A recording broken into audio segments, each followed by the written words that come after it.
There are so many great cameras. It's actually more hard to pick a bad camera than a good camera.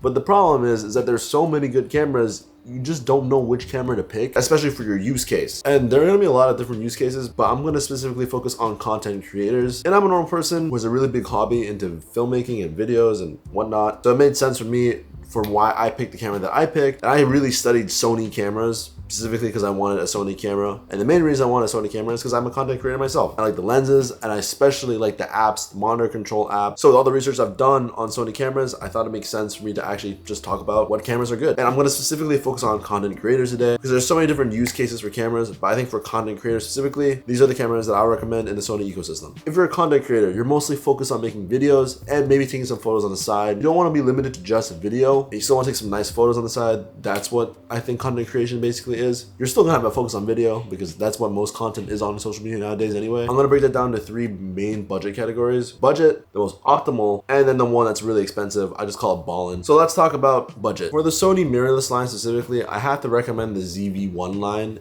It just is their creator focused line, especially vlogging focused. So if you are a vlogger, I think the ZV line is probably one of the best, especially if you don't know much about cameras. The ZV line has just kind of streamlined the whole buying a camera process. You don't have to worry about lenses, you don't have to worry about ND filters, puts it all in one package, even makes the UI super simple, because there's like modes that are just like cinema mode and whatever, all packaged into one, sent it out, and it's a really good small compact package. There's a ZV-1F, the ZV-1, and the ZV-1 Mark II. The ZV-1F has a fixed focal length, but it is the cheapest option. So the main reason when people buy that is to save extra money on just having a fixed focal length. However, I would recommend the ZV-1 or ZV-1 Mark II, because I think a fixed focal length just isn't fun to play with. And even though, yes, it is $200 more, I think you're gonna have a lot better time making videos if you're not stuck to a fixed length. So I'll talk about the ZV-1. The ZV-1 can shoot 4K 30. It has a camera sensor that's about 1 inch, which is still significantly larger than your iPhone. It has some built-in mics that have pretty decent audio from what I've seen online. The main thing about these cameras is that they're super compact and have a lens built into the camera, so it expands whenever you want to zoom in or zoom out. It's literally like those original Cybershot cameras. The difference between the Mark I and Mark II mostly is the fact that they have different focal lengths. The ZV-1 Mark II has a closer focal length of 18mm to 50mm, which is a lot better for vlogging. However, the ZV-1 has a better telephoto length of 24 to 70. It's better for zooming in. However, the Mark II is better for vlogging personally and looking at the camera yourself, but that is another $200 above that. However, if you don't see yourself vlogging yourself that often, but you still want a camera that goes with you, I think the ZV-1 for $700 is still pretty great. Both have built-in ND filters as well. And I think the main appeal about this camera and why I think it's the best for most people at this budget range, I mean, the fact is you don't have to carry a lens with you. And if you want something compact, and most content creators want something compact, but if you still want that like super Sony mirrorless quality, then yeah, the ZV-1 does that really well. Okay, let's move on to the optimal one. The one that I would recommend to almost everyone, which is the Sony ZV E-10 line, which is just 2 of them because there's a Mark I again and a Mark II. The thing is, there's a $400 price difference between this Mark I and Mark II. And the truth is, I don't think the Mark II was worth it for some people, because it depends on how serious of a content creator you're going to be or how serious of a photographer, videographer you want to be. The thing that's really great about the ZV E-10 Mark I is that it just has insane specs for what it is. The Sony ZV E-10 original is about $799, and that's really insane. It has a 24 megapixel sensor, which is APS-C, which is bigger than 1 inch, which is 4 megapixels more than the ZV-1. But to be honest, I think at this range, megapixel count isn't really the highest priority. It's more about the sensor size. And the original ZV E-10 Mark I just shoots 4K 30, which most people I think are going to be okay with. However, there are about 2 or 3 things that make the ZV E-10 Mark II a lot better of a camera. Number 1 is obviously its improved specs,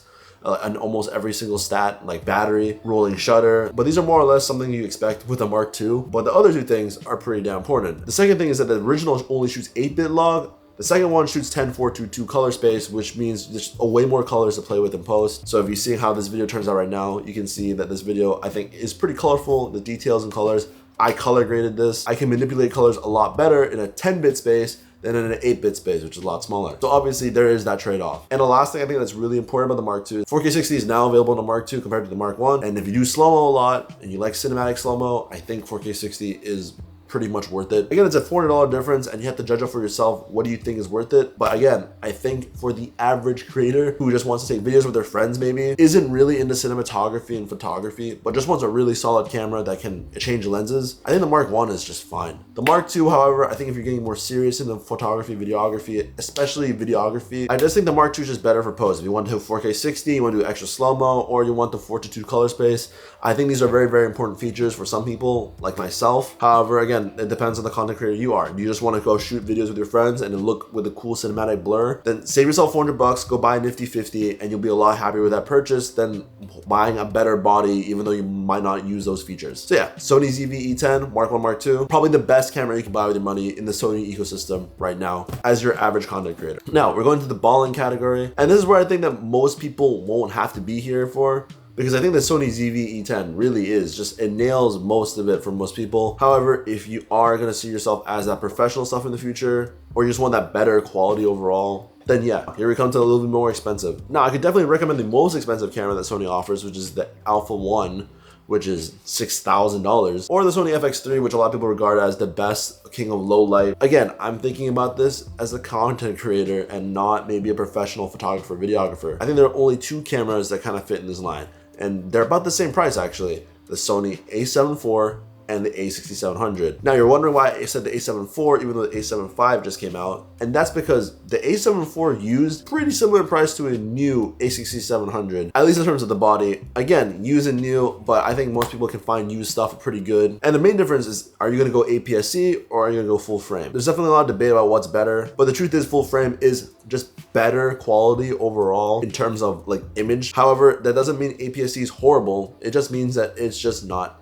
as good as full frame, because you get the benefits of full frame. Full frame just has a bigger sensor, better low light performance, and take advantage of full frame glass. APS-C is still really great. However, you're stuck to APS-C lenses. Although yes, you can use full frame glass on an APS-C camera, you won't be able to take full advantage of using the full frame glass, if you get what I mean. I don't want to get too spec heavy in this because definitely the a7 IV for the most part wins. However, the a6700 does have some benefits, like it shoots 4K 120 while the a7 IV can't. However, the a7 IV will just shoot better low light videos than the a6700. So if I had to come down to one conclusion, if you're going for specifically to pixel peep and want the best image quality ever, then I think the a7 IV is definitely better image quality than the a6700. But then again, we're pushing like to a point where it's kind of absurd and most people won't even notice. But if you care about it that much, then yeah, the a7 IV is probably the better buy for their money. But the a6700, I'd argue, is the better content creation camera for most people. And the reason being is that it's smaller, it's lighter, it's more affordable. You get to use APS-C lenses properly. It also does have 4K 120, although I don't think that's a feature that many people would ever really use that often. But the great thing about these two cameras is that they both do hybrid shooting really well. You can do photos and videos on it superbly. I would say the ZV E-10 is still more catered towards video than photo, but they're both pretty good. Although the a6700 has the same sensor as the ZV E-10 Mark II, the fact of the matter is that the ZV E-10 Mark II does not have mechanical shutter, and you do want a mechanical shutter if you decide to do photos. And that's why I'm saying, oh, with the extra money, if you want to be able to take advantage of the photo side, the a6700 is way better of a camera. And that's my very short conclusion on what Sony cameras are worth buying right now. Notice how I didn't even say my camera, because I think my camera is kind of absurd for most people. Because I want to make videos, I want to make film, and yeah, I'm going to care about full frame glass, I'm going to care about full frame sensors, and there's some features on the a7 V that I think are great. However, most people are not going to need them. And if you haven't noticed by now, I'm kind of catering towards the average person, not really the professional here, because I know what the average person kind of would use or wouldn't use. Most normal people don't even give a shit about megapixels. Is the video good? Then it's good enough. I hope this helps someone out there. It's really hard to buy a camera because of how many different cameras there are. All the cameras I named here are still really great quality. So you really can't go wrong with a lot of cameras. I'm just trying to help you narrow it down. And yeah, I'll be making more videos like this in the future. So see you guys later. Peace.